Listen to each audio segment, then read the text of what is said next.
Hey, saltwater anglers, and welcome to the Lower Chesapeake Bay Fishing Report, your local report, whether it's good, bad, or ugly. This podcast is part of the Great Days Outdoors Network, and each week we'll be talking to local experts to learn ways we can become better anglers in our pursuits offshore, nearshore, and inshore. To keep this amazing fishery healthy and thriving for generations to come, remember to protect what you pursue.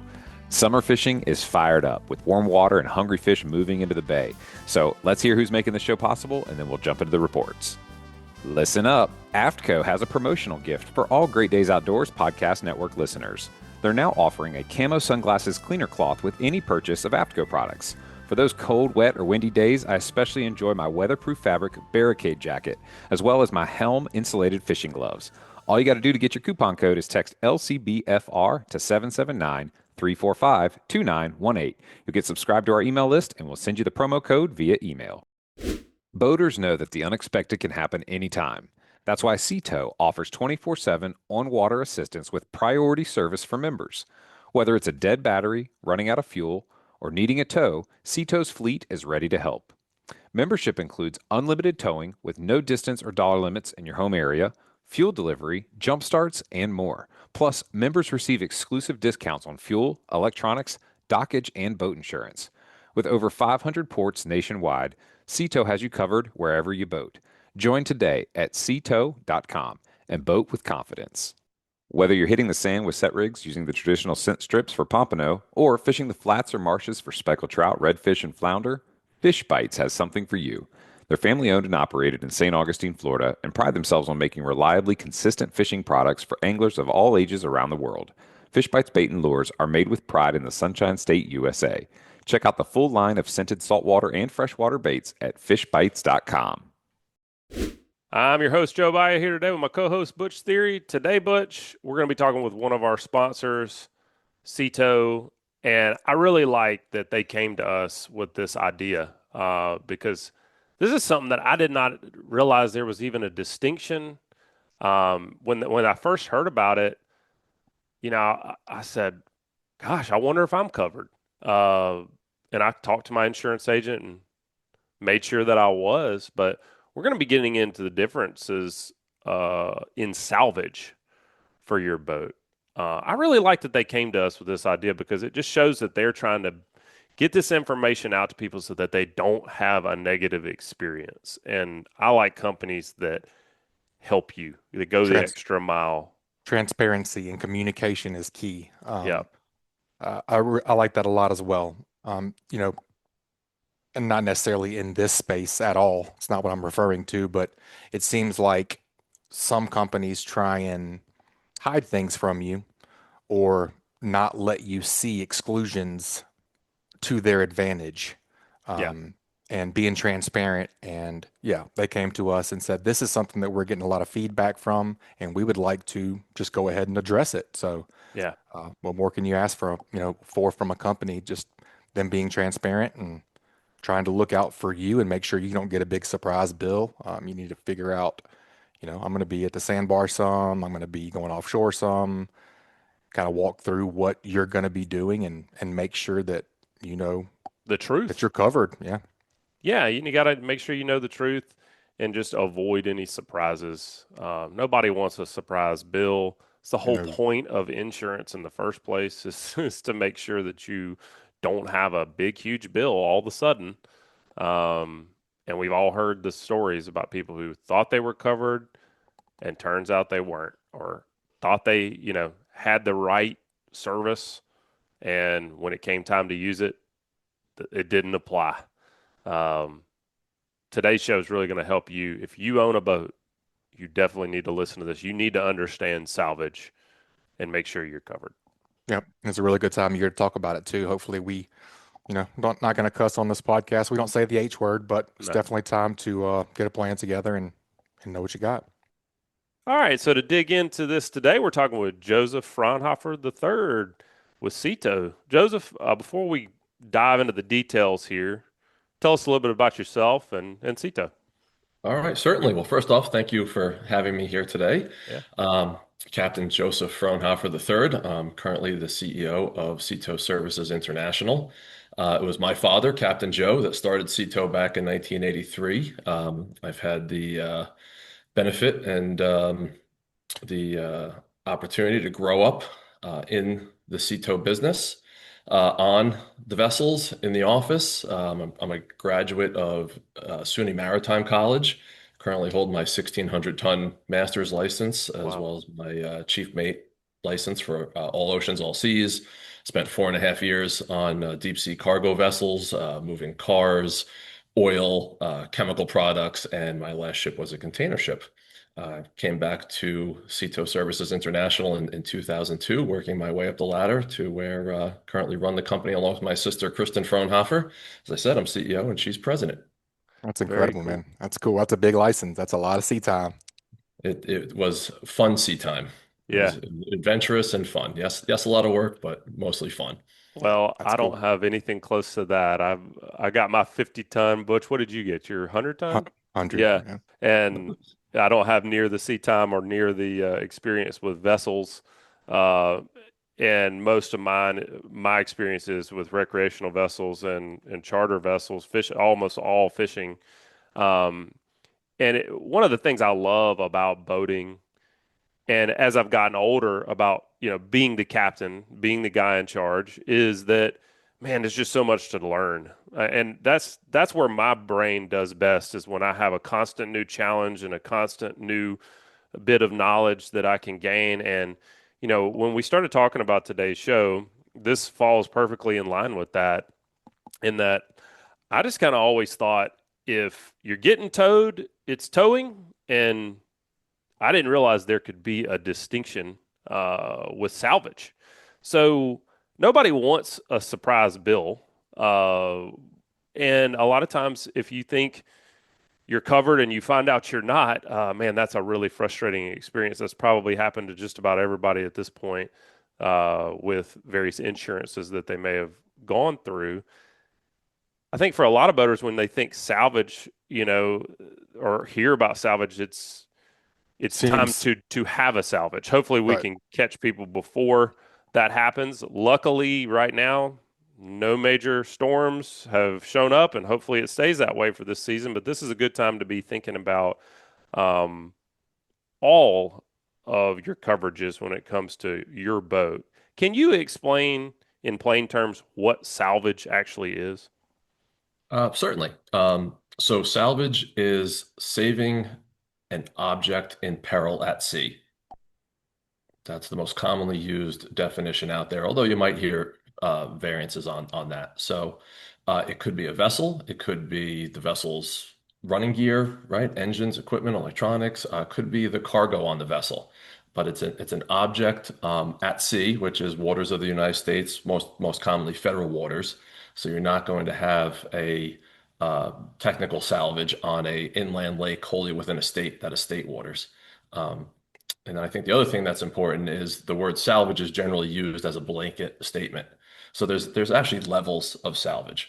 And I think we're going to get into that a little bit as we keep going. Yeah, I mean, what was interesting about this is that sometimes a CETO vessel can be used for salvage. Sometimes it's used for towing. We all would think, we think about CETO towing.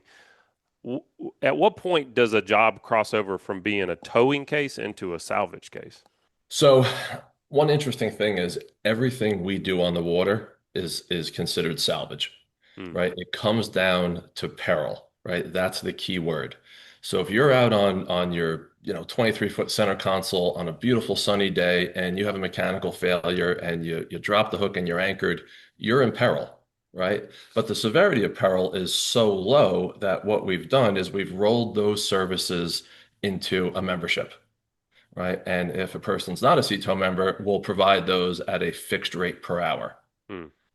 So that's the delineation there. And if we dig into where we're going to eventually get to pure salvage, right? You need to have three criteria for a pure salvage. The vessel needs to be in peril, the services have to be voluntary, and you have to be successful.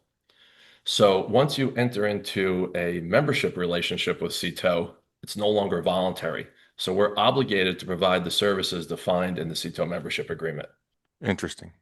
We're talking about trying to kind of see around corners and just make sure that we don't have a surprise. Can you give us an example of common situation where a boater thinks that they're just being towed? but it could be a different level of salvage. I think ungroundings are probably one common area. So you probably heard the term soft aground or hard aground thrown Yes, sir. around. Those are subjective, right? If we each gave our definition of what that is, we'd have three different definitions, right? So that's why what we've done in the CETO membership agreement is define what an actual covered and non-covered grounding is with five different criteria.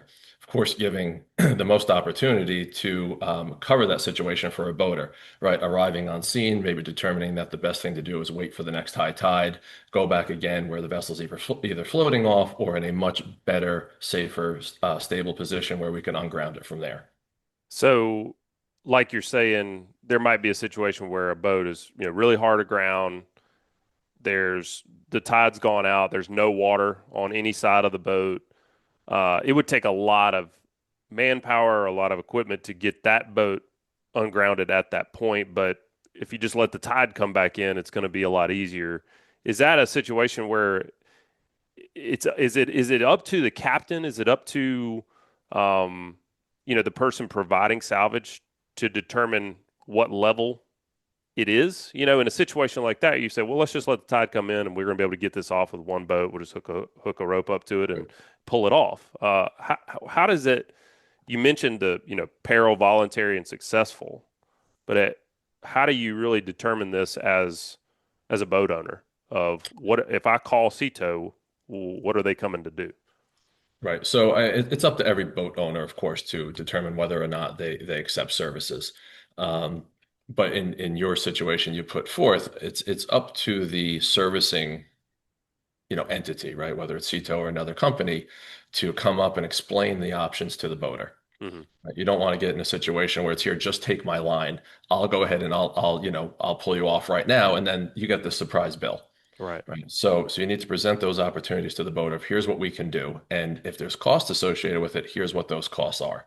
So it's about upfront communication, and the boat owner making sure that they ask those questions or have a clear picture of what's going to happen and what those costs might be. So I think most boaters assume that if they've got towing membership, uh, and they get towed, they're covered. Uh, when it comes to your CETO membership and your boat insurance, where are the common gaps when it comes to salvage? I mean, 95% of what we do is covered under a CETO membership, right? Or under kind of a fee for service type situation, Hmm. right? And hourly charge. The salvage services are few and far between. Um, so where are the gaps? You really have to look at your insurance policy and question, your insurance provider.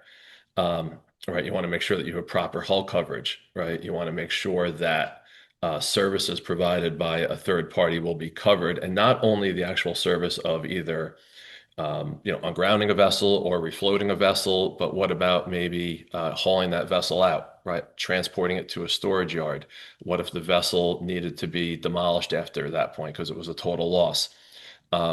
Different policies start and stop in different places. So you want that full comprehensive coverage that really covers it from the incident all the way to the final resolution, whether it's disposal or repair. When we were preparing for this conversation, I contacted my insurance agent, and asked them. I said, hey, I've got a CETO membership, and I want to be sure that I'm covered if I were to need a salvage of my boat. Nothing's happened yet. I just want to make sure I'm covered. Um, and they were a little taken aback by that. They're kind of scrambling a little bit. I don't even know if they necessarily knew the distinction between the two. If somebody wants to investigate their insurance policy to understand if salvage is included, like you mentioned, maybe it's varying levels or what. I mean, what happens if there's a fuel leak? Whatever caused you to need this salvage, maybe there's environmental considerations, something along those lines. How do we pose these questions to our insurance provider in a way that we're going to be sure we're covered? Do we need to give them a specific scenarios, or do we need to look for uh, exclusions in the policy? Do you have any advice on how exactly somebody can determine if they're covered or not? Yeah, I think the best way is giving scenarios. And this goes back to, I think one statement you made earlier, right? We're all continually learning as boaters, right? So to be in the boating community and talk about this with other boaters and hear maybe things that happen to their boats, whether it's from a day out boating and they had a failure that caused them to take on water, or they ran aground, put a hole in the boat, or it was a storm that came by and damaged the boat at the dock. What was their experience? And then take those scenarios and run those through your insurance provider and say, how does my policy respond to this? What Mm, about that? Right. And then realize environmental is going to be separate of that hull coverage. yeah. Yeah, I mean that's the only way I can. And it's pretty. You probably have either gone through these scenarios yourself, hopefully not, but you've definitely seen it happening. I mean, Definitely seen it somewhere. Seems like Butch, every year there's several, you know exactly what I'm talking about, right on the west side of Dolphin Island yeah, Bridge. It gets Mississippi so Sound, shallow yeah, right there, right by the channel, and there's always a sailboat piled up there during the summer, it yeah, seems like. or an Yeah. old No, trawler, somebody that doesn't know their, Yeah, just doesn't know. I mean, it's not a well marked channel, and it's not. And you it's got to know easy just. exactly where you're going. Hmm.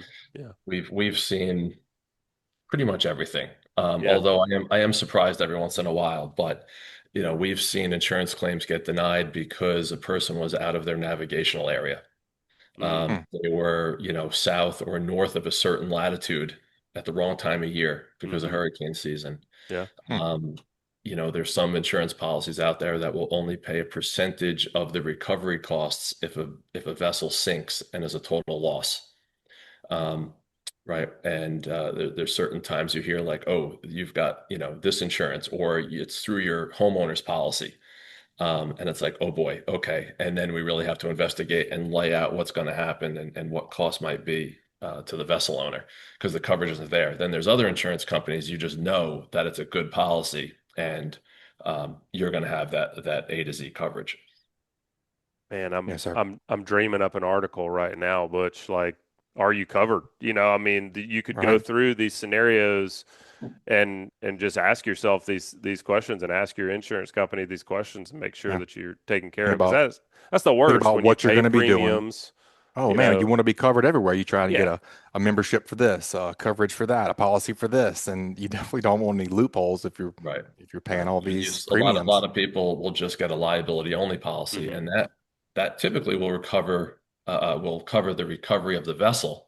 But once it gets to the marina, it will not cover storage, right? It's not going to cover the transport after the fact, and people are then sometimes stuck with these boats that are, have been sunk and they're not usable anymore. It's like, what do you Right. do with and big marina bills? Yeah. Certainly. Certainly not where we want to be. I mean, you try to think through everything, but especially when you're looking at insurances, if you go out and you do your due diligence, you get three or four quotes, and you're going to come back with a pretty wide range usually, and you're going, all right, is Right. this an What's the apples to difference? apples comparison? Because most people don't, if you're not planning on using it in the first place, you want to make sure you're getting enough. I mean, it doesn't do you any good to pay a bunch of premiums and find out you're not covered or not get the service you want. Um, Absolutely. Joseph, can you share like a real world example, some of these real world examples we're talking about where, somebody thought they were covered, learned the hard way they weren't? I mean, I'm just thinking too, like, especially with storms and such, you see it every single storm. Somebody's boat gets away from, well, I tied it up really good at the dock, and then it gets away from them or whatever else. Do you have any specific scenarios where, maybe a person either thought they were covered by their insurance or thought that their towing membership would cover them and it didn't? I would say one of the extreme situations is that what I refer to as pure salvage, right? Your vessel's in active peril, you're sinking, even you've lost power and you're drifting towards a rock jetty in an inlet in breaking waves, right? That may be a situation where a provider gets there, gets you a tow line and tows you away, right? And the act of towing is that salvage, right? Mm, Saving the vessel from hitting the rocks and breaking up. Um, I would say there's been situations where some boat owners have said, "Let it sink. I have insurance," mm, and you can't do that. Most insurance policies have a clause in it that says you have to take all steps to preserve the value. right. right? So Mm, you can't just let it sink. You can't just say, take me off the boat and let it hit the rocks, right? I want to go right. buy a new boat, or Right. I have plenty of insurance. Have And to then, do like I everything in your said, power to avoid that. Hmm. exactly, exactly. And that's, of course, why you got the insurance to begin with. Um, Not to mention, it's just being a good steward of the environment, Right. preventing potential, Absolutely. fuel and oil and fiberglass and other damage. And not to mention damage to third parties, right, where that vessel may end up. Yeah, it's Yep, a small absolutely. example, but like I just dealt with this, Butch. I mean, my house got struck by lightning about almost 2 months ago, and in and amongst all the damage that it did, one of the things fried the freezer. My big deep freezer in my garage, and it was full of all different kinds of meat and everything like that. And I went out the next day, bought a new freezer, brought it home, moved everything over, and then when I was going through the process with my insurance company, they said, "Well, we're going to cover the cost of that other freezer you bought because you did what you were doing to save the Yeah. contents of that freezer." I mean, there was Your your thousands of dollars of meat your inside that freezer. your meat was in peril. Yeah, it was, and they were happy that I did They- it. And but if I wouldn't have done that, and I would have let all that spoil and said, "That's all right, I got insurance." Hmm. It wouldn't have necessarily been covered because you have to do everything within your power Right.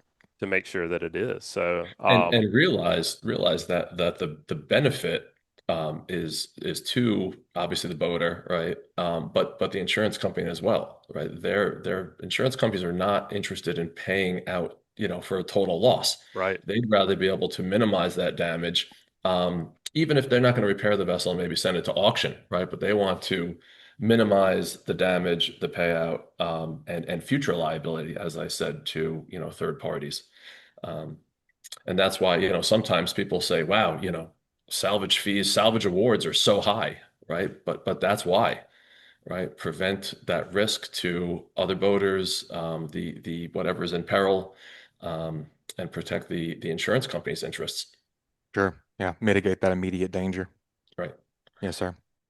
as we take our next break, I hope you'll take a minute and check out the businesses that keep this fishing report free for you each week. Upgrade your waterfront with Killer Doc's premium dock furniture, built to last a lifetime in marine conditions. Crafted from marine-grade aluminum with a protective anti-corrosion coating, it's tough enough to handle the elements while providing unmatched comfort. Featuring sunbrella cushions with fast-drying, removable covers, our furniture stays securely in place even in storms. Choose from cabanas, club chairs, love seats, tables, and more to create your perfect dockside retreat.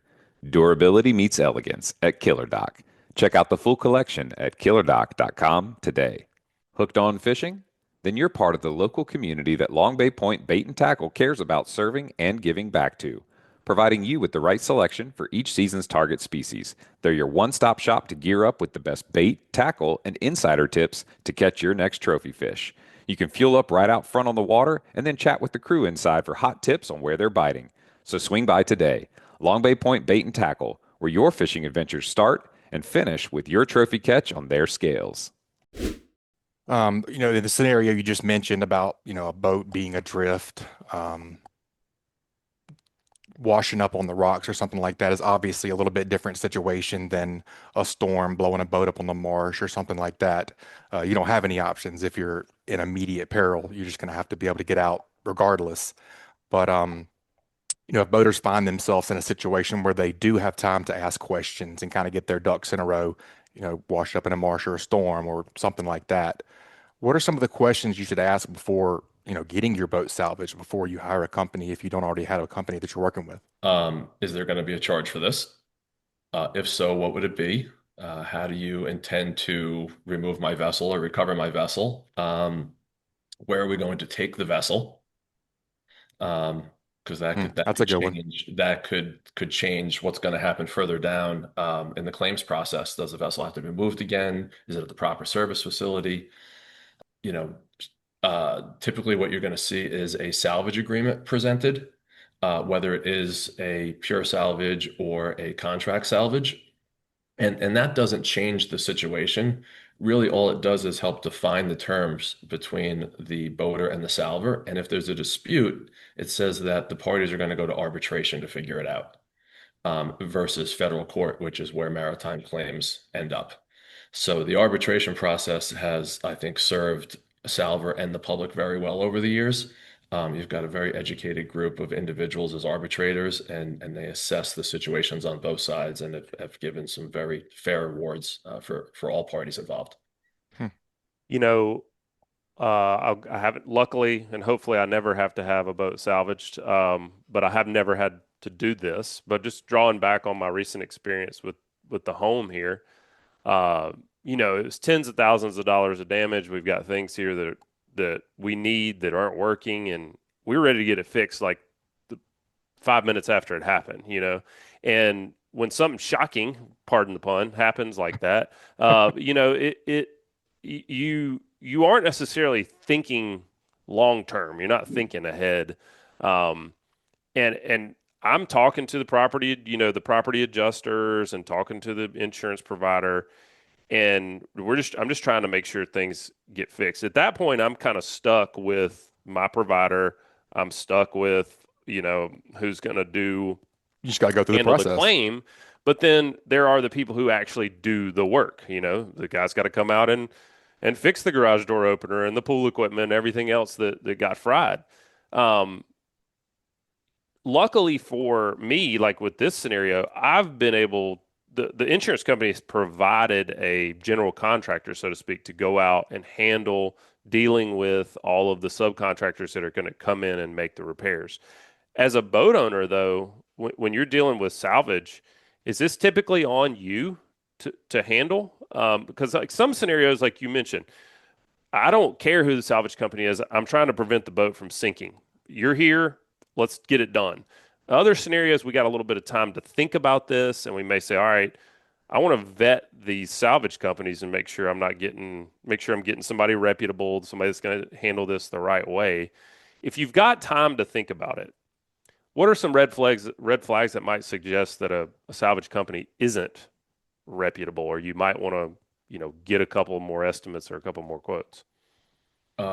Typically, if it's, take my line or sign here Mm, without any discussion. Um, right. If they're not answering questions, right? If they're not giving you time, if they're trying to create urgency, right? These are all red flags. And when you do have time, and certainly if you have insurance, right, call your broker, right? Get to the underwriter, right? Get to a claims agent, right? These are your professionals supporting you as a boat owner, right? They've been through this. They have the resources in line, right? And they will throttle the situation so it's done efficiently, yet effectively. yeah. And I think too, like, what reason we're talking about this now is that if you get yourself into one of these situations where it's do or die, we've got to get this handled right now. The boat's going towards the rocks. I need to take this guy's line, whether he's reputable or not. I need some help. You want to know you're protected, and that's where you need to go speak with your insurance company and make sure that you are. Um, are there do boaters have any rights here, legal rights? Are there any standards or protections that boaters, should know about when it comes to contracts or rates or anything like that? There's a lot, absolutely. I mean, any salvor's got to be honest and ethical. They can't be grossly negligent in performing the services. Um, and then the other thing is that when it comes to a salvage award, right, there's a criteria for fixing the award, right? And then salvers are entitled to a percentage of what they've saved um, post event, right? And that's called the salved value. So if you have a $500,000 boat and you leave the dock and you go and strike a submerged object, you take on water, um, right? Hail Mayday, salver shows up, saves the vessel, brings it in. They're going to get that $500,000 minus any damages as the base amount, right? As the starting amount. So say there was $100,000 in damage, and now you've got a $400,000 salved value. That's where the salver is making their claim, a percentage of that 400,000. Gotcha. Hmm.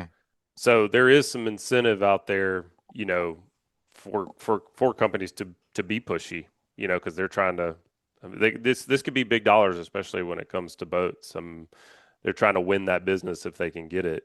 How do you Yeah, guys I, handle I it? I I don't think I mean, don't think pushy is the right word, but ready is the right yeah. word, right? Okay. So salvers are not tax funded, right? We're not a fire department, we're not a police Hmm. department, we're not the Coast Guard, right? So fortunately with CETO's structure of the membership program, it allows our franchisees to keep the doors open 24/7, 365 and be prepared to respond to those salvage events, which, like I said before, are few and far between. Hmm. So they have to maintain the availability of personnel, assets, right? Salvage resources, pumps, airbags, compressors, patching materials, all of that at a moment's notice. So when that Mayday comes in, they can go. And this is well rooted in thousands of years of law and history, to incentivize people to essentially, as I say, get off the couch to go Hmm. home. And if you do that, then you're entitled to that award. Gotcha. So that's really what's different and differentiates you guys from, say, other salvers is that you've got the membership and everything you do is salvage, like you mentioned, but there's varying levels. The membership really keeps you guys ready. I mean, to be able to respond to these types of events, and like I say, I'm glad you're there, because it's a stressful time. Anytime you're having a problem on the water, even if you don't think you're in immediate peril, it's stressful. Um, I Yeah, it's haven't. nice to have that peace of mind. Have you had this happen, Butch? I mean, I remember one time we broke a through hole on my dad's boat, and I remember. Yeah. we had water all the way up to the deck and nearly capsized. I was able to beach the boat. Actually, luckily we were in near shore, and I was able to beach the boat and get the through hole patched and get the water out, and get back. But it was one of those situations. If you've ever felt a boat list hard to the Yeah. side, like the next time it does that, it's not righting itself. Man, Yeah. that's All not a hands good on deck. feeling. I mean, No. I know y'all have had some situations. I think Yeah. y'all were struck by lightning a few years ago. Is that right? Yeah. Yeah. I've been on several that have been struck by lightning. I've never had to dispatch a towing service because we've always had other vessels out there. Hmm. Yeah. I think You the always had a lady in, sister ship or whatever. Yeah. yeah, the lady in towed the escape in one time, and the escape towed the lady in one time when they both got popped. But it's a long ride in, man, for Yeah. sure. You got to tell your dad he cracks me up. You got to tell this story, John. You got to hear this. So just tell everybody about the time your brother towed your dad in. That was Yeah. something. Yeah. So my dad has a 57, or he had a 57 custom sport fish, and he's been charter fishing for 50 years. And we were out overnight, and he got struck by lightning and totally dead in the water. And so my brother had to go get him on his 65-foot escape. And it was the last day of the charter. It was a 3-day charter, and we, threw my dad a line, and we're towing him in, and he was like, I got a really good spot up here, and we don't have our limit of snapper yet. So if you could just kind of hold us up over the spot, I think we can get our limit of snapper. And dang sure if we didn't tow him over that spot and got his limit of Uh, snapper for him while he was totally dead in the water. your dad That's is fantastic. he's a hardcore angler. He does what Well, it So takes. you just said something, right? That others have helped you, right? Um, a salvage or a salvage claim is not exclusive to a salvage company, right? mm, The average boater who goes out there and assists a vessel in peril is entitled to a salvage claim. And really, Joe and and I were every just talking about this the other day, yeah, actually. every once in a while there's a story that kind of hits the news cycle. And the one that triggers my memory is years ago. I think it was the America Cup races, maybe were in San Francisco, and one of the sailboats became detached from the mooring and drifted away. And next thing you know, a guy in like a 13-foot Boston whaler saves this thing before it ends up on the rocks. And he put in a salvage claim for wow, All right. saving this, multi-million-dollar sailboat. Wow. yeah, Yeah, Joe and I, we were just talking about that whenever we were talking about this show, and you were like, "Well, remember that time your neighbor's boat floated off the lift and you had to yeah, go get it? I yeah. mean, hey, bud, you owe me $500, All right, yeah, right. So, Joseph, I mean, is that where, was some people, does salvage get a bad name at all? In that regard, like As where far as taking advantage do of do someone, you mean? people do people take advantage of these situations ever? Absolutely. People take advantage of them. And not so much the salvage situation, but I think the award that they seek. Hmm. Um, and you hear quite often as well, I went in very high based upon, historic law.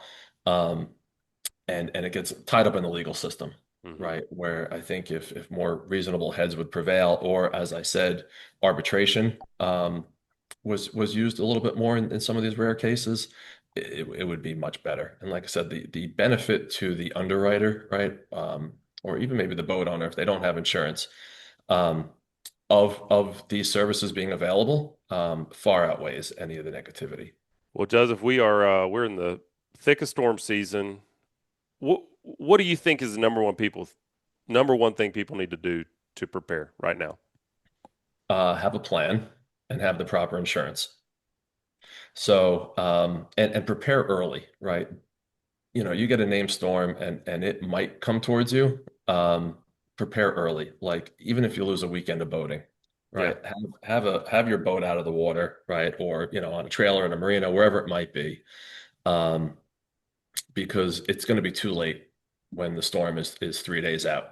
Because right. don't forget, all of those facilities are preparing themselves.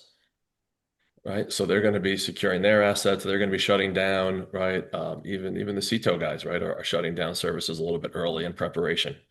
We can't wait till the storm's on top of us to pull the boats out of the water. Right. Right. So prepare early. At some point, insurance companies are going to stop writing policies or amending policies Hmm. because of the storm.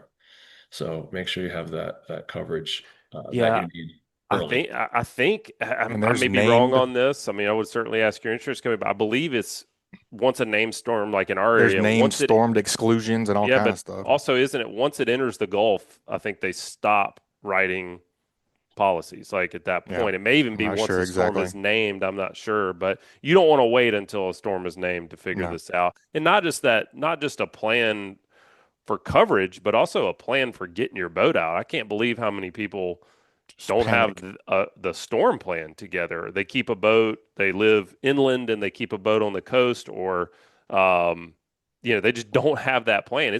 How many times do you see people scrambling when a hurricane's coming? They're like, we need Every somebody to time. take our boat up the river, and it's like you got to have that stuff figured out, and you don't want to be calling up for a haul out service when No. there's a storm bearing down on you because they're already dealing with all the people who've already dealt with this and have already And paid their their stuff.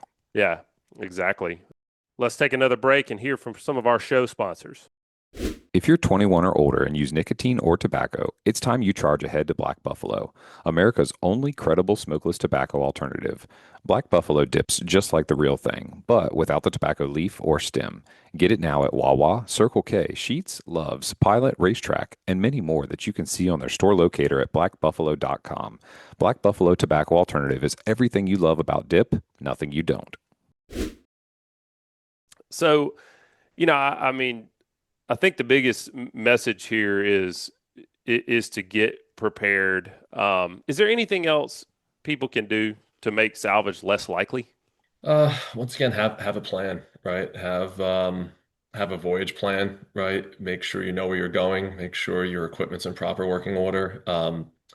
Bilge pumps, make sure your bilge pumps and float switches are working. I mean, Hmm. how often do we see that, right? They start to siphon backwards through a bilge pump hose or a live well or something breaks, Yep. and they can't get the water out. Otherwise, they could just handle it themselves. Um, Depending on the size of your vessel, right? You may want to have a auxiliary pump, right? That you can throw in a bilge if you ever needed it. Yep. Um, but mostly it just comes down to prudent seamanship, Being Yeah. prepared. right? Don't take risks, watch the weather, and have that plan. Yeah. Get your boat out of the water if you can and then move it early. That was one of the things I was always impressed with your family, Butch. I mean, Got anytime to, something man. even looked close, they were gone. We're Yeah. taking it up the river, we're getting it out of harm's way. And hopefully this is something that people don't have to deal with. But Joseph, we really appreciate you letting people know there is a distinction here. This is something that I don't think a lot of people know.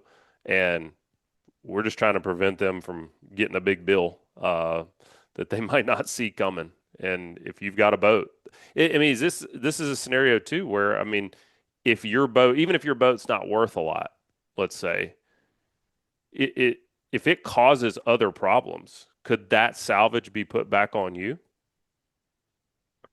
So yes, if your boat breaks loose in a storm and hits other people's vessels or property, yeah, they're probably going to look to you as that boat owner Yeah, uh, for payment. right. Yeah, I would think so. Yeah. Yeah. Well, like I say, it seems like a simple thing to solve just by getting in touch with your insurance company. We appreciate you joining us and taking us through it and giving us the distinction and the awareness too. Didn't really know this was out there. Anything you want to leave people thinking about today? Yeah, I mean, I think this is only the tip of the iceberg, right? I think it's something with the internet, right? We could jump on there and Google maritime salvage and just start reading. And it's a fascinating world once you get into it. A lot of interesting events, interesting stories, interesting outcomes, and it really starts to put the salvage industry in a very different light when you start to study and become educated. Definitely. Well, Joseph, thanks for joining us today, and we'll look forward to the next conversation. Hopefully, there's more we can uncover as boaters, but we appreciate you sharing your guidance on this. Yeah, thanks for having me. Butch, I know I love fall fishing, but for a lot of people, this time of year is when they start to put their boat away. Wind down a little bit for the year. Yeah, and of course, fingers crossed, but we're by no means out of hurricane season. I mean, I would think the most common reasons you're going to end up needing a salvage would be storm related, or having some type of mechanical failure. This time of year and going into the off season is a good time to make sure your boat is ship shape and Make sure you're covered, man. Make Make sure sure you're your covered. ducks are in a row. Yeah. Just figure out what you got. Like you were saying, contact the insurance agent that wrote your policy or, the company and just go through everything, man. Just go through, make sure there's no loopholes because there's nothing worse than thinking that you're covered, paying those premiums, and then finding out that you're not and getting Right. a surprise bill or who knows. Sounds like you just really need to do your research and figure out what you have. Let's take another break and hear from some of our show sponsors. Serious shallow water anglers count on Stay Put Anchor to do exactly what the name says. Keep smaller boats locked in place. Fast, quiet, and without dropping a heavy, noisy hook. Built in the USA and designed for boats under 24 feet, Stay Put's solid fiberglass pole spikes pair with marine-grade bow, stern, or drill-free motor mounts for quick installation. So more time spent fishing and less rigging. Choose from 6-foot to 12-foot pole options and the versatile super handle to stake out on flats, sandbars, or in the pads.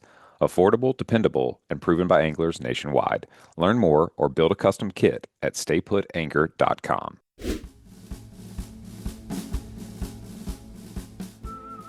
All right, y'all, that's going to wrap it up this week. Please subscribe, rate, and review wherever you listen to podcasts. And remember, to get your free APCO Camo Sunglasses Cleaner Cloth, text the acronym LCBFR to 779-345-2918 to get your promo code and be added to our email list so we can send you the new show each week.